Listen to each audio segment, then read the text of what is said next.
All this week, we have been lightening things up, you could say, as we've invited friends of the show to sit in our Studio 5 hot seat. It's Girlfriend Gab at its best. We've thrown out current trendy topics to women who have something to say, and my next guest is one of those women. She has an opinion we respect. She's been a hairstylist and beauty consultant for more than 13 years. She's a wife, a mom to 3, and an avid tennis player. You maybe know her best as our Studio 5 beauty contributor, Megan Moore. Come on out. How's that for a moment? I'm gonna give you a squeeze. Except my bio is a little outdated. Oh, sorry. Because I've been doing hair for 20 years, you guys. Oh my gosh. Okay, yeah, we gotta upgrade that number. You've earned it. Yep. Isn't time wild?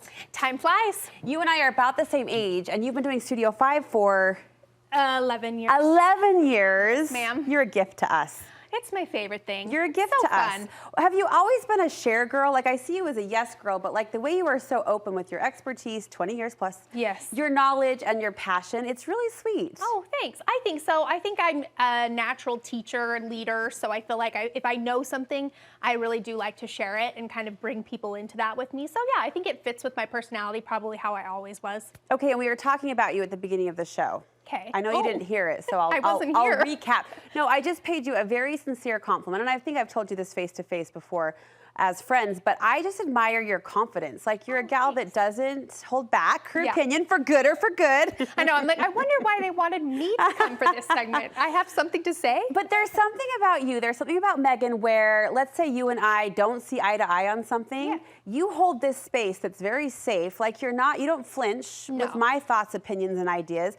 And somehow, I think it's rare to find a woman that can hold her ground in such an open and safe way. Who do you get that from, that confidence to just take it in, but also know what you know and think what you think? I mean, probably both of my parents. I think they're both kind of that way. My dad was always kind of a very strong believer. He would always say, like, you don't get what you don't ask for. And so it was always like, if you want something, you need to be bold enough to say it. And if you believe something, you need to be bold enough to say it.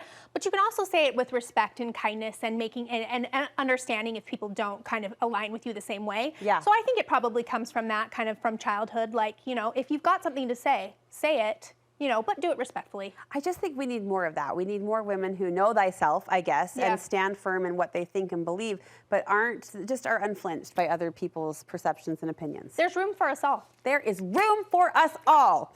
Okay, there's also room for a new word in the English language. In fact, it's been the word of the week. The current Gen Z slang is demure. Demure. Demure. Yes.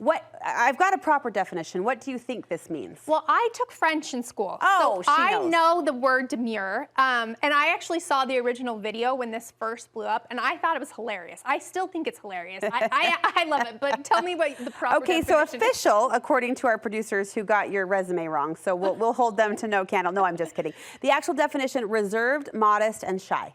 Yeah. But TikTok, you mentioned it blowing up. TikTok has kind of spun this to be cutesy, clean, mindful, not drawing attention to yourself, not being messy or loud. Basically like prim and proper, like quiet confidence and gentleness. Yeah. Yeah, the original video was like, when I go to work, I'm not putting a full face of look at me makeup on. I'm very demure, right? I'm professional. And then people have spun it and it's like, well, I have big opinions, but I might keep them to myself because that's more demure, right? I'm demure. I actually just did a video making fun of myself. I wore full pink to my daughter's tennis match and I looked like a Barbie. And I was like, when I go to my daughter's tennis match, I wear all pink. I'm very demure. Very demure. You know, so I think it's funny. And I do think it's a good, like, way for people to kind of be like, you know what, I don't have to spread my opinion. It's okay for me to sit back and be like, no, that's you and whatever. And I like that take on it versus shyness. Yeah. Just kind of like, I don't need to make everything about me. Everything known. Yeah. This is actually kind of sort of how I teach my daughters the definition, our family's definition of modesty, which is just not drawing undue attention to yourself. It applies to what you wear for sure, but also to your attitude and your demeanor. And your intention. And your intention. Is your intention to be whatever it is. Yeah. How do you feel we can be more demure in our lives as women? Well, I would say, especially online, right? The need to spread your opinion, to get out there and say stuff. I think it is kind of, there is power in silence and kind of saying, you know what, I know what I think, especially with some of these hot topics that have been going around in the world of Utah and that kind of thing. you know what you stand for and what you believe, and you don't necessarily have to put it out into the world. You can go, I disagree with that, but it's not worth an argument, right? So for me, there's times where I've typed stuff and I'm like, I want to say a lot of things right now, but then I don't actually push post, right? Because it's not going to change anybody else's opinion. And so we can be more demure and just kind of sit with our own values and be okay with that. I agree with that. I think we live in a time and an age where you feel like you should have something to say all the time. I was recently over on the Magnify podcast produced by our sister company, Desert Book. I was chatting with Lisa Valentine Clark, and I asked her, how do you know when to use your voice, like when to speak up?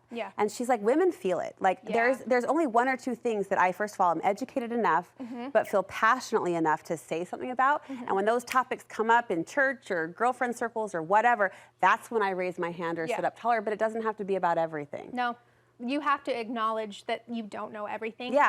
And you know your experience that's lived, but you don't know anybody else's lived experience, right? So there's times when it's just better to just kind of let it be and to not progress it further. Some of that maturity, demurity, I don't know, comes with age. I get quieter as I get older. I agree. I'm the same way. I still am loud. I'm like, you quiet? I'm still loud, but I would say that I pick and choose my battles for sure, and I don't, try and ruffle feathers if I don't have to. Yeah. Megan has many talents, and you should know if you follow on Instagram, home decor, DIY, that's a serious strength of yours. Yeah, and I love it. You're so good at it. So you'll have something to say on this next topic, I know it. We saw a side-by-side comparison of two pictures, and it said, the furniture my grandmother left me on the left. Do we have the photo? There it is, thank you. Versus the furniture I will leave for my kids on the right, hashtag IKEA. Have modern homes lost charm, or do you think there's value in this more minimal look? I think, unfortunately, everything's been kind of made to look, because of social media, you kind of mimic maybe a little too much. And so it's sameness. It's sameness. And I could show you 10 different pictures of a marble bathroom, and you wouldn't know that they were all a different house, right? And that makes me a little bit sad. I miss some color in people's homes. I was just going to say, I have always embraced color. When it went to beige, I said, no, thank you. When it went to gray, I said, gag. Like, color is the best way to personalize. Color is such an expression of self, right? And it also is an expression of feelings, right? And so it's like, if we all have these whitewashed houses that don't have intention with color and feeling, it just, I don't know. I do feel a little sad about it for sure. So my house has more color.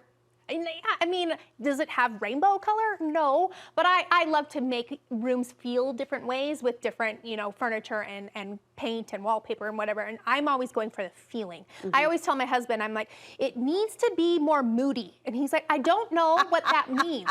Define moody, Megan. He's like, that's not a furniture style moody. I'm like, I know, but it's a feeling, right? So I'm looking I want some mood in my life. So for me, So because you are a DIYer who can work all the power tools and add the molding, and you do, how do you know when a room is done, when that feeling has been accomplished? How do you know? I mean, it's kind of like when you get dressed and you take off the last piece of jewelry. Like, you don't want to overdo it, right? And I always think that rooms should evolve over time. It shouldn't be something that finishes in a weekend. So for me, it's like it may be done for now, but I would like to see it grow and evolve over time as I grow and evolve over time. So I will swap things out and update things, because it shouldn't ever be completely finished, in my opinion. I like that. I like that. All right, time for one more topic. We would be remiss if we didn't bring up something beauty related. Oh, of course. So here we go, in your presence. The New York Times reporting that hundreds of influencers claiming they have transformed their appearance by tackling stress. So they're calling this the cortisol face. Have you heard of this? They believe when you're stressed, your face puffs up. So TikTokers are attributing their leaner jawlines to lower levels of cortisol. 1 minute left. Do you think this is a thing? Does your face change when you're stressed? I don't know. I'm not a doctor, so it's hard for me to say definitively, but I will say, if you're stressed, you're probably not sleeping well. You're probably not exercising. You're probably not drinking enough water. So is it possible that your face feels puffier? Absolutely, right? We know that all of those things affect how we look on the outside too. So I would say, I don't know if cortisol is the actual reason, but stress definitely plays a part in how we look. Super quickly, 30 seconds left. How do you feel what's our relationship with Instagram right now? Like, we read something talking about this. We might try to change our lives or adjust our habits. How do you see women approaching kind of those online influences now? We're smarter. We've grown up a little bit. Yeah, I think we've definitely hit the peak of Instagram influence and we're on the way back down. I think we're definitely leaning into following people that really do inspire us and make us feel good, but we're kind of weeding out the stuff that maybe didn't do that. So I think we're on the back end of it, but I think in a good way. Like it's a positive change to just realize that there's fakeness out there, and so we have to really be, just shelter ourselves from that a little bit more. So yeah. I really enjoyed this, as I knew I would. We love you, we admire you. Oh, thank you. Was this your easiest Studio 5 appearance I didn't have ever? to bring anything. I just showed up and I get to talk. I know. She's Beauty Snoop online. You know her, you love her. You should be following her. We'll always link you over from our website. Thanks, Meg. This was really fun.